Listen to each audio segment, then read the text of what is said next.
Le rôle de la Banque centrale européenne face à la crise de la dette. Autrefois, la Banque centrale de France était une structure dépendante de l'État. Ainsi, lorsque l'État avait besoin d'argent, il pouvait être financé par sa banque centrale. Ce financement créait une augmentation de la quantité de monnaie en circulation, susceptible de créer de l'inflation. Cette situation pouvait poser problème, notamment si ce mécanisme était utilisé pour relancer l'économie en période préélectorale.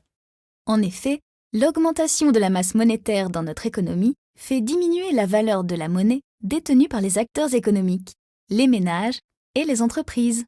Pour ceux dont les revenus ne sont pas indexés sur les prix, c'est un peu comme si l'État créait une nouvelle taxe, car leur pouvoir d'achat diminue. On parle de taxe inflationniste. C'est pourquoi, en France, depuis 1993, la Banque centrale est indépendante de l'État. Elle ne peut plus lui prêter de l'argent directement. C'est sur ce même modèle que la BCE, Banque centrale européenne, a été créée en 1998. Son objectif principal est de contrôler le niveau d'inflation au sein de la zone euro. Pour emprunter, les États doivent alors se tourner vers les marchés financiers afin de trouver des investisseurs.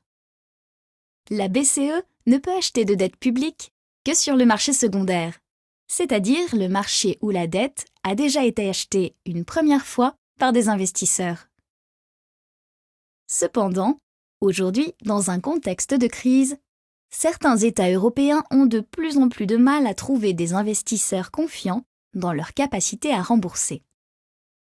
Ainsi, les taux d'intérêt augmentent car les titres de dette sont considérés comme plus risqués.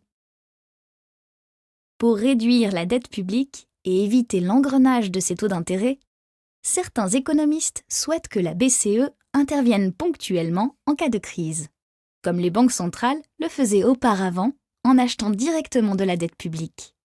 On parle alors de monétisation de la dette. Le risque potentiel de cette stratégie serait d'augmenter l'inflation, ce qui pourrait réduire le pouvoir d'achat et nuire à la croissance économique.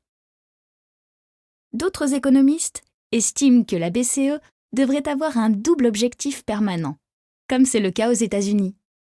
Contrôler le niveau de l'inflation tout en étant attentive au niveau de l'emploi et donc de la croissance.